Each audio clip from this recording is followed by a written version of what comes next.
Hi, I'm Jerry Barmash, host of Here Now the News. And we're going to have a special guest today. They're always special guests, but this one is even more special guest because it's somebody who you know from television. And I've interviewed him before, and I feel like it's Jeopardy, returning champ, right? Don Dahler, who you'll recognize, he has been on, if you're in New York, you know him from WCBS, nationally, network CBS News, ABC News. We were talking in the past about 9/11 when he was covering those horrific events. And now he is more in the way of author, and we'll be talking about this, his book, Fearless, Harriet Quimby, A Life Without Limit. So I want to bring Don up into the platform here, joining me. Thank you, Don. Always good to talk to you, Jerry. I always enjoy it. I want to talk about the book, but before we do, I want to put your newsman hat on for a few moments, if I could. Sure. There's been, just with SCOTUS alone, there have been a lot of ground shaking decisions the last couple of days. Gun rights for New York, and obviously Roe versus Wade being overturned, which we had an inkling over the last month or more. What's your reaction to that? Well, you know, it's a cliche, but cliches are often true, and that is that elections have consequences. And so the election of Donald Trump changed the world. I mean, not just the United States, but it changed the world in that he was compelled to put people who fit the dynamic that his supporters wanted into the Supreme Court. And so when those openings came about, I mean, we can go back and say that President Obama had the right to install his choice. There was resistance on the part of the Senate, and so he did not get to appoint the justice during his time. But President Trump did, and so the court is very conservative. Now that word can mean any number of things, but I think in general we can say it's conservative. So this wasn't a surprise. This is exactly what the people who suggested these candidates to President Trump, that's what they wanted them to do.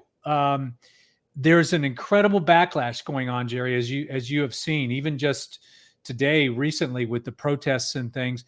New York is stunned by the fact that their state laws have been overthrown by the Supreme Court. But other states are stunned by the fact that the Supreme Court has overthrown their state laws regarding abortion rights.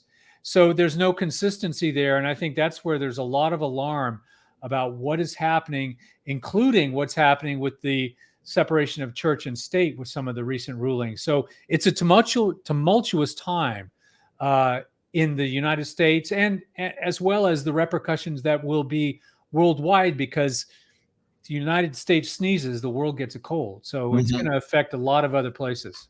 And you have to wonder. I interviewed someone today who's a gay advocate, a LBGT network on Long Island, and you have to wonder if that's the next domino that will fall. Oh, I don't think we have to wonder. I think that it's been stated. Clarence Thomas said blatantly in his statement about the decision about Roe versus Wade, that they should revisit some of these other court decisions that involve gay rights, gay marriage, contraception, if you can believe it, which seems like, are we going back 100 years? How far are we going back here? Right. The dam has burst in terms of the Supreme Court looking at these, because there is a conservative majority there. The liberal minority is dismayed, but they're powerless. I mean, there is no even vote on the court right now. It is going straight right. And again, as I said in the beginning, that's directly the result of the election of Donald Trump. What about, you'll hear the left saying whenever something like this happens with the court, expand the court. Is that viable? It's completely viable. There's nothing in the Constitution that limits the court to 9 members. And when you think about the advantages to expanding the court, The main one would be it would be less likely to be swayed politically. It's more likely with the larger number of jurists on the court to be more even, especially if the people appointed are more evenly considered in terms of where their worldview is, whether they consider the actual accepted law, what the Constitution actually says, but also the fact that, as many scholars will say, the Constitution is a living document, that the people who designed the Constitution weren't aware of things like AR-15s, for instance, or the community, the property laws that involve people who want to put up a fence of a certain height. None of those kinds of things were existent back then that are now. So the Constitution has to be able to move with the times. But there are absolutionists who say, nope, it's as written.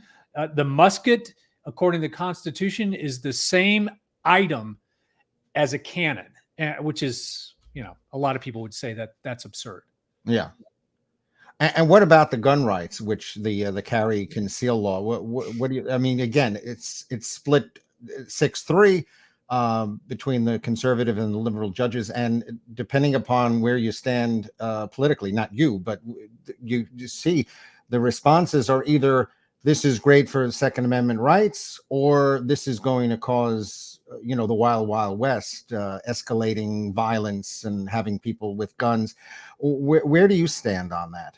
Well, it's the timing of that is fascinating to me in a historic measure, because we've just went through so many horrible mass shootings yet again. I mean, we go through them all the time, but the massacre in Uvalde, and the fact that you had the NRA's favorite phrase, a good guy with a gun beats a bad guy with a gun. Well, they had a multitude of good guys with guns who did nothing to stop the bad guy with the gun. So there goes that philosophy, right? But there are two other issues here specific to New York. And one of them is New York has been, like a lot of other cities, such as Chicago, et cetera, has been going through horrific gun violence. I mean, it's always been there, but it seems, doesn't it, that this year we've seen more shootings on the street, more gun violence. So the existent law, as it was enforced, wasn't really doing a whole lot, was it? Because these guns were largely illegal, or they were ghost guns that were untraceable and built and sold, below the existent regulations. The other thing is, you have to ask why.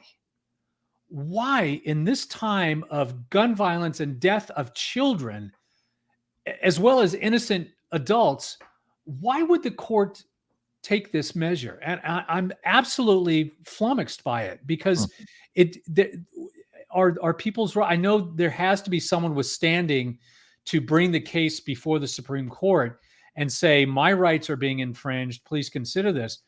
But what is the larger protection here? New York and New Jersey, where I live, which has very strict gun laws. I happen to be a gun owner, but I follow the law. I'm registered, I'm licensed. The state knows what I have, and I'm good with that, because I don't intend to do anything illegal with these guns.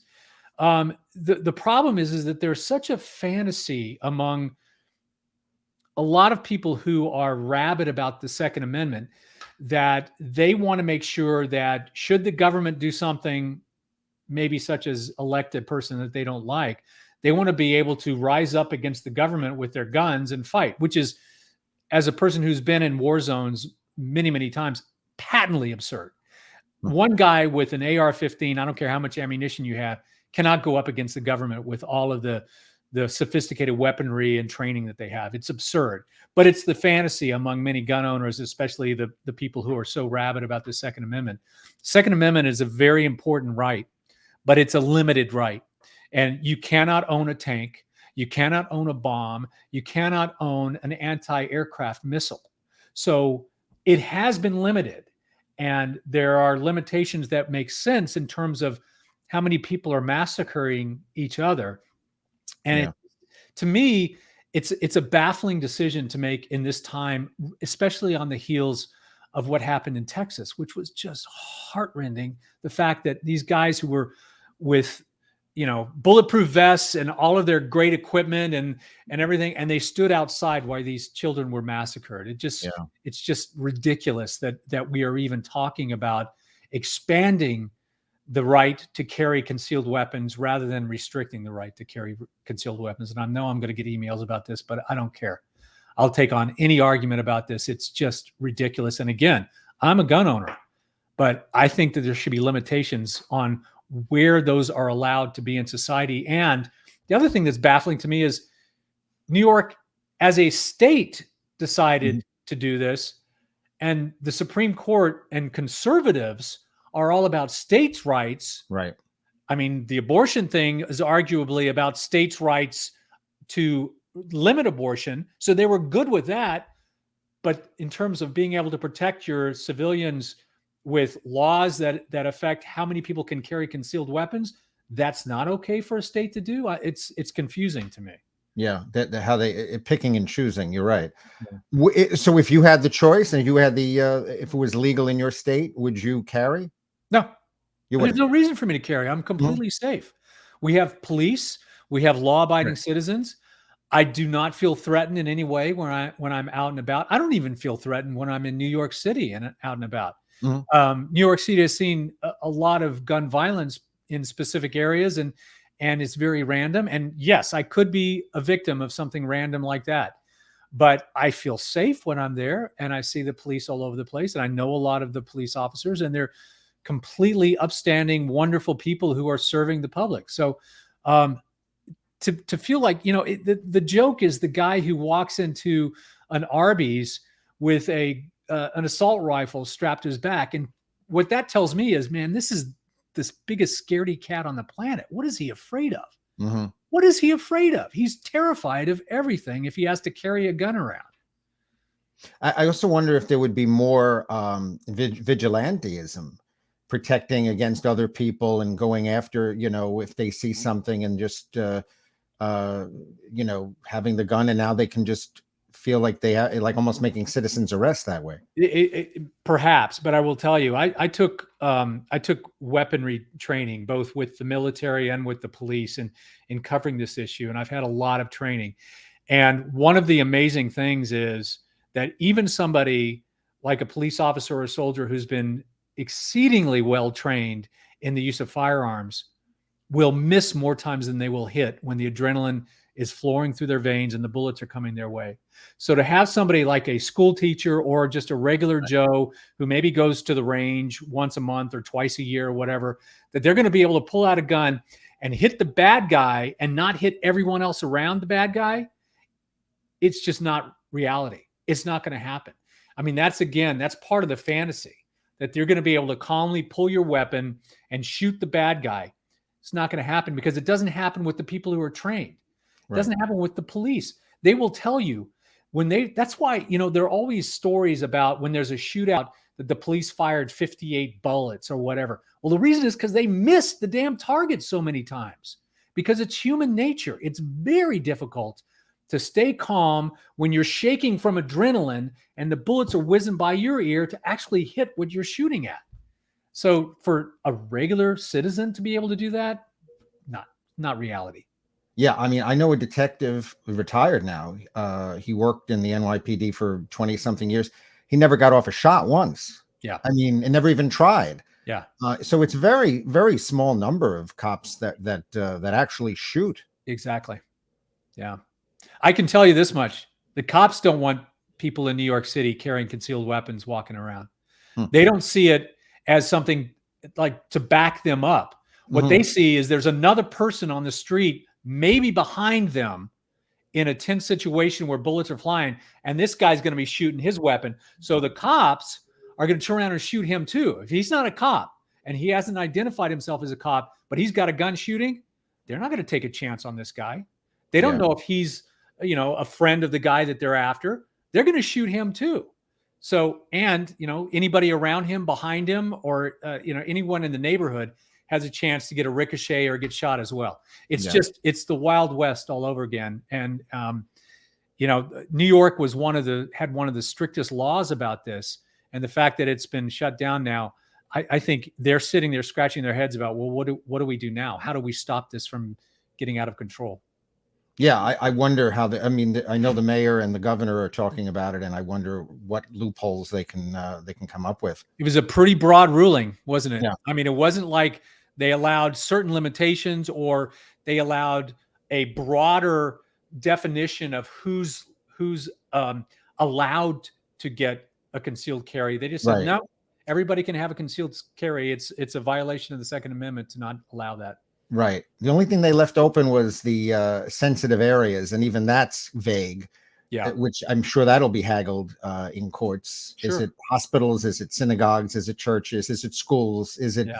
stadiums and arenas? And how far away? Is it 2 feet in front of the door? Is it 5 feet in front of the door? Can they run in and shoot and then run back out? I mean, it makes no sense. And we've had such a flurry of these decisions this week that everybody's kind of all of our thoughts are just in a flurry. Like, what does this mean? What's going to happen with all of these things that was the norm in our lives and in our country that are now all of a sudden changed? And it's not like, this was decided by the 7th district and there's going to be an appeal and it's going to, no, this was the final say on these issues, unless there's legislation. And even then the court can come back and say, no, that legislation, it's against the Constitution. So yeah, we're going to drop that. It's stunning. So back to your question about expanding the court. I have a feeling that there are some people in Washington and maybe in this big white colored house, they're going to start looking at this option to see what they can do, because it's not stopping here. And it's very obvious with what one of the justices in particular said in his decision that, we need to open it up to all of these other rights that Americans have and see if we can restrict them as well. Well, you mentioned like a century ago, and that's what I want to talk about now. I want to shift back to the book. Sure. Fearless, about Harriet Quimby. How did you come to learn about her to put this into a book? Yeah, pretty crazy, isn't it? Yeah. I mean, here's a woman that most of us have never heard of, which is why I wrote the book. That one fact alone, this person should be known and should be spoken of in the same breath as Amelia Earhart or Glenn Curtis or any of the great aviators of the day, or even Sally Ride, the astronauts that broke so many barriers. I mean, this woman was really astoundingly far ahead of her time. So what happened was, I grew up on Air Force bases. I'm an Air Force brat. I grew up to the sound of jets flying overhead, and I've always loved aviation. But more so as a journalist, and I know you do too, Jerry, I tend to read a lot of obscure stuff. I love just reading anything and everything, because not only because you get great story ideas, but just because the reason I'm a journalist is because I'm curious. I love knowing things that I didn't know before. So I was reading this obscure aviation journal. I can't even remember what the name was, because this was probably 25 or 30 years ago. And there was one paragraph in there about this woman who got the first pilot's license for a female in the United States and went on to fly solo across the English Channel. And I was like, I could not believe I didn't know that. So I'd started doing a little digging about her, and there was very little written. There were a couple of terrific articles in the Smithsonian magazine and a couple other magazines about Harriet Quimby. And that just whetted my interest even more. So I decided I'm going to do something. I didn't know what I was going to do at the time with this, but I had some time. I was between jobs. So you have time and motivation, ended up living out in LA. So I did a lot of digging and, the archives of the Smithsonian and libraries, and on, you probably remember microfiche, where you're flipping through all the old newspapers and things that are now, it's all digitized. But back then it was a real labor of love to dig stuff up. Yeah. And I found enough to write a screenplay about her. So I wrote a screenplay. It was optioned by Bill McDonald, who was a big and still is actually a producer in Hollywood. Did the movie Sliver and some other. He worked with Paramount for a time, but he loved the story. Tried desperately to raise enough money, couldn't, as is often the case, raise the money, so it languished. I put all my research back in a box and have been dragging that box around for years and years. I don't even know why I kept this box of research, but I kept it, and I'm very glad I did, because a little while ago, I was talking with my literary agent about what the next novel was going to be. I've had 3 published novels now, and so we were trying to figure out what was the next avenue. And Harriet popped into my mind. And so I mentioned to Claudia Cross, my agent, I said, I do have this story. It's a true story about the first female American aviator. And I told her kind of a thumbnail, and she said, oh my God, you've got to do that story. This is the time. She's so inspiring. With the Me Too movement, with women's empowerment, with all of these things, this woman was so progressive in so many ways. So she said, look, do me a favor. Let's see if we can sell the idea. So write up a proposal and we'll send it out and we'll just see if anybody bites. So luckily I had that box of research. So I found it in the basement. I pulled it out and wiped off the dust and read through it all again, and then wrote a 50-page proposal. Wow. And Claudia sent it out. And within just a couple of days, we had a publisher who jumped all over it. And I told Claudia, I said, stop, don't send it out anymore. It's somebody who's this passionate. Her name's Lynn Grady with Princeton Press. Somebody this passionate about it. She's the one I want to do this book. Jerry, I was scared to death.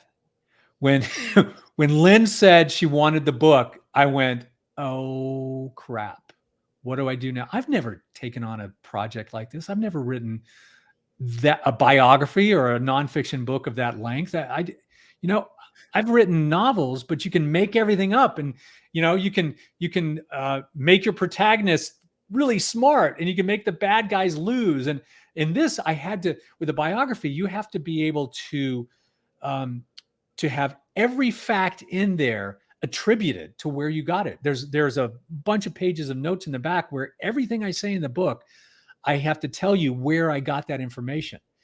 And that's pretty daunting, when you think about it. I mean, reporting for broadcast news, you have to do the same thing. You have to have facts that you can attribute.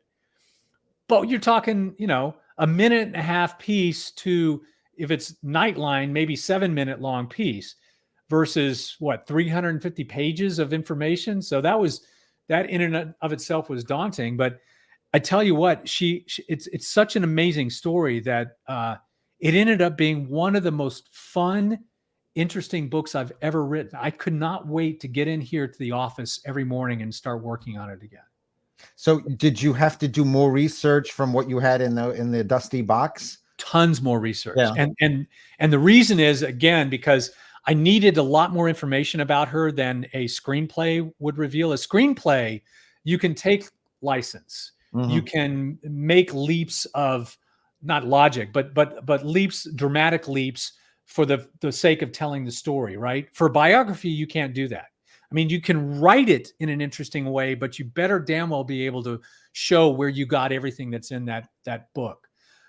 So, it was one of these things where the time really played in my favor. The fact that I'd waited so long to write this book, all of a sudden, everything was digitized. All of the 250 articles that she wrote were on a website called Accessible Archives, which was wonderful. The New York Times digitized everything, and they wrote extensively about Harriet during the time that she was alive and what she was doing. Boston Herald, same thing. All Boston Globe. So I was able to go online because, remember, I started this project right when the pandemic hit. I couldn't go to the Smithsonian. They weren't letting anybody in their archives. I couldn't even go to the local library. Right. So I had to do everything right here on my computer or on my phone. And it was journalism. It was nothing but journalism that turned into a biography here, which is really what historians are. They're journalists looking into the past. Well, that's what I was doing with this. But I'll give you a prime example of how much the growth of the internet helped in this project. And that is that I was able to find the granddaughter of the man who taught Harriet how to fly, a guy named Andre Hopper. I found her on Facebook, of all places. She became such a valuable source, not only with family stories, because he had talked to his family about her, knowing her when she was, learning how to fly and what happened with him when he was flying. He was a very modest man. He didn't like to talk about himself much, but they would drag it out of him, But there were also, he had all these photographs of the flight school, of Harriet, and he had one little tantalizing clue that the family always pointed to as evidence that they had more than a student-teacher relationship. And that was this little golden locket that Harriet gave to Andre that had an inscription of his name on the outside and the date that she got her pilot's license. And inside was a lovely photograph of Harriet. Not exactly the kind of thing that a student gives a teacher. Yeah. But that was one of the many things that I came upon just working at the computer, that the power of the internet really opened up for me. I would not have been able to do this book without the advance in that technology. Why do you think you didn't know who she was at first? Why do you think she was lost to history? It was a tragic twist of fate. It's one of the saddest things that you can imagine, when somebody who has risked their lives time and time again, who has basically gone from their career as a journalist to the nascent profession of aviation, only to disappear from history because of something huge that happened when you were right at your greatest accomplishment. I mean, around the same time that I've got to stop here and I've got a little tick in my throat. Hold on. Oh, sure. Live. Yeah. Around the same time that she accomplished her greatest feat, which was flying solo across the English Channel at a time when even men were dying doing that, the Titanic sank. So the headlines that she thought that next day would all be about first woman across the English Channel, greatest accomplishment in the history of women of that era, I should say. It was really amazing that she did this. All the headlines were about the Titanic, and she died in a crash 2 months later. So, the world moved on, the earth moved on. World War II was coming eventually. There were so many advances in aviation that kind of got everybody's attention. And Harriet was basically forgotten by everyone except for the aviation historians. And they've always known about Harriet. She has appeared in some books and in articles about the early days of aviation, but there hasn't been really a large-scale, thorough biography done about her until now. And you took it up and you did it. What did somebody wrote? I think that it's the definitive biography of her. I believe it is, but not just because it's about her flying experience, but because it goes all the way back to even before she was born. I mean, I dug up information about her parents, her father being a Civil War veteran, what happened to his unit in the Union Army, his disability. He got distemper. I mean, it's like dysentery, not distemper, dysentery. And so what I wanted to do was to tell her story through the lens of the times and the people of that time. So I follow her from being born on a dirt farm in Michigan where they had nothing and they had to slave all day on 160 acres of wilderness, to when they moved to California, to when she discovered that she had a talent at writing. She tried to be an actress for a while. She was a model because she was so stunningly beautiful. She would be considered a gorgeous woman in this day and age, but back then she would stop traffic. She was that attractive. And she found her voice with her writing ability, and that opened the world to her. She became a journalist, moved to New York, and was actually a very popular columnist for a long time for Leslie's Illustrated Weekly, which was the People magazine of its day. It was read by everyone. And I don't know if this had to do with the aviation, but I was reading that she got to go overseas. She went to Cuba at one point. So Yeah. that kind of sparked that wonder, that sense of wonder. Well, she discovered a real interest in other cultures even when she was in San Francisco. One of the first articles that she sold to the San Francisco Chronicle was about Chinatown. And it was this wonderful article about the furnace of Montnoir, which was a furnace where they burned paper. The Chinese people who lived in San Francisco burned paper. And that's because they believed paper was sacred. But not just the paper itself, that the words on paper are sacred because of the words of Confucius. And, I mean, they believed that any thought expressed in words should be honored. So what they would burn all the paper and then take the ashes out into the ocean and put the ashes in the ocean with the thought that it would make its way back to China. The ashes would flow in the current back to China. She did this fascinating story about this thing that nobody had ever heard of, and that got her first job. So she loved other cultures. When she became successful at Leslie's Illustrated Weekly in New York, she bugged her editor to allow her to do stories in other countries. And so he sent her on a year-long journey around the world, and her only instruction was find good stories.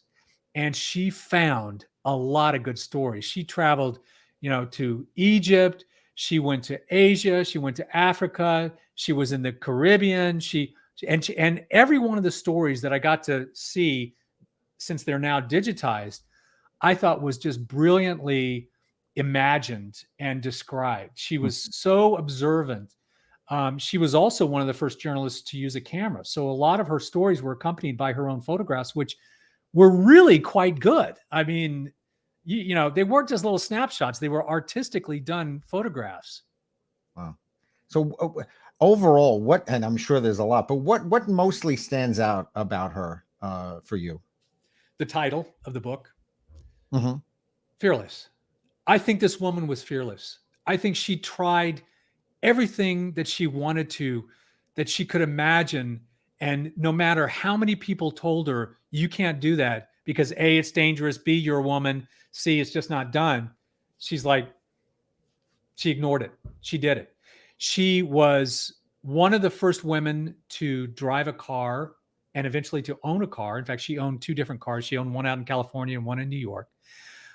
She talked her way onto a race car during what was the precursor of the Grand Prix, and went over 100 miles an hour. Now, this is in a day when the speed limit was 10 miles an hour. And she was in this car and went over 100 miles an hour and wrote one of the most delightfully funny articles about that. And there are like little puns and everything throughout. The bugs hitting her face when they're going, and the dog scurrying out of the way. And then the guy's like, "Oh, is that too fast for her?" And she's like, "Oh no, can't you go faster?" Just she was not going to show him any fear, and that really defined her life. And that's why I gave it that title. Not only that, but because so many people, even after she died, and people were paying homage to her, the word that came up again and again and again was she was fearless. Now, she was careful, and she insisted in her articles about aviation that if you are careful, this is a safe sport.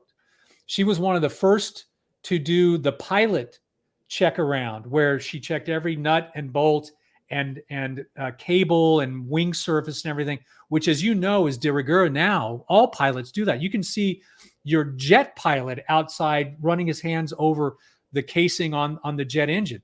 Well, Yeah. Harriet really started that tradition. She was incredibly careful about that kind of thing. But she also said, if you are careful, if you learn how to fly, you do not need to be afraid. So I have to ask you, and I think we touched on this the last time we spoke. since this missed out as this, you started this project as a screenplay, and now you've got the book. Will you try to get this option into a movie? I already It's a good read. I mean, it's a very Yes, exciting. isn't I it? can It's a cinematic story. It's such a It visual, really exciting is. story. It really is. So anticipating that and perhaps hoping for that. Yes, I rewrote the screenplay using the new information, and also the fact that I think I'm a better writer than I was back then. But so that's now out there. Actually, there's a website that you might find really interesting called The Blacklist. There have been a number of it's basically was started by screenwriters who were frustrated with the blocking they were getting between what they had and producers who could make the movie, because there are all these kind of minimum wage people who read the slush file submissions, Mhm. and so a lot of really great screenplays never made.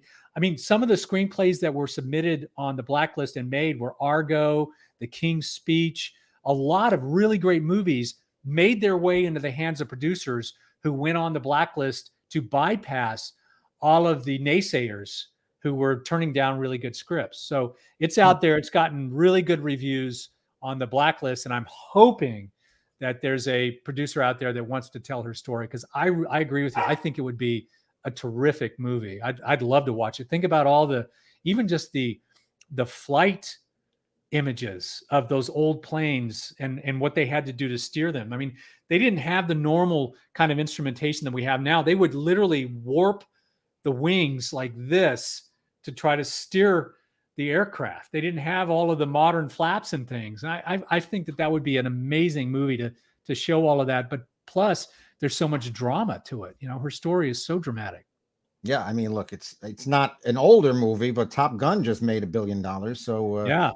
Yeah. To so, me, it feels like like a Seabiscuit or Butch yeah, Cassidy and the Sundance Kid, something like that, that has a wonderful nostalgic feel to it, but still a lot of excitement and great characters. I mean, the people of that era she was surrounded by are fascinating people. They too, most of them were fearless and out there taking risks and learning how to do this new science, that they were still figuring out whether a plane should have one wing or three wings. They didn't understand. They were making it up as they went along. amazing. Glenn, what's it? Glenn Curtis, right? Yes. There's a boulevard on right over there, right by the museum, Glenn Yep. Curtis Boulevard. Yeah, in Yep. whatever, Uniondale or Garden City. I think it's Uniondale. Yeah. It's right. The Garden City and Uniondale, right next to each other. Yeah, Yeah. right over there. Yeah. Yeah. Um, I wanted to. Oh, can I just ask you quickly about the hearings, the January 6th hearings?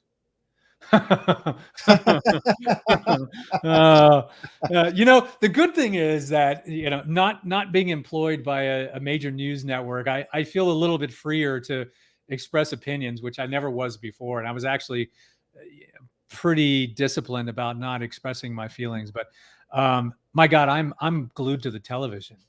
I mean, it's his history unfolding right in front of our eyes, but every time they have these hearings, I am stunned by the revelations, mainly by these heroic Republican witnesses who are going against their part of their party and the man they voted for and supported and worked for, to tell the truth. And the fact that when they were in office, that they stood up against the incredible pressure is so heroic to me. I'm just so impressed by these people.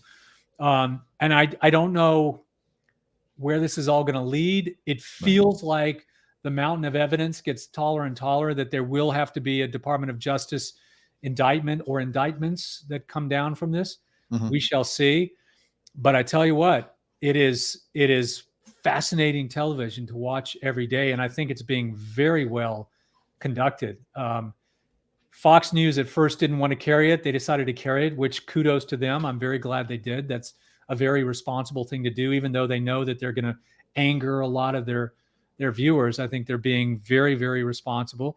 And some of their comments have been This is damning. This looks really bad. I've been impressed with their coverage of it as well. Yeah, and as you said, I mean, every witness is someone who was in the Trump White House or in the Justice Department or an aide. Yeah. So saying it's a partisan attack is ridiculous. It's in no way a partisan attack. Right. It's not just Democrats who are, on a witch hunt, as they've been saying. So that's the way to go in that regard. Yeah. Don Dahler, it's great to talk to you. Great to talk news, always current fun, events, and good luck to you with your book. It's a great read. It's so exciting to learn about Harriet Quimby, Fearless. Again, it's called Fearless, Harriet Quimby, A Life Without Limit. Don Dahler, thanks so much, and good luck to you. Thank you so much, Jerry. Great to talk to you. Same here. Again, we'll be back with another episode soon, so join us. This is Here Now the News. I'm Jerry Barmash. Thanks to Don Dahler, and keep watching, keep subscribing, and we'll see you soon. Thanks.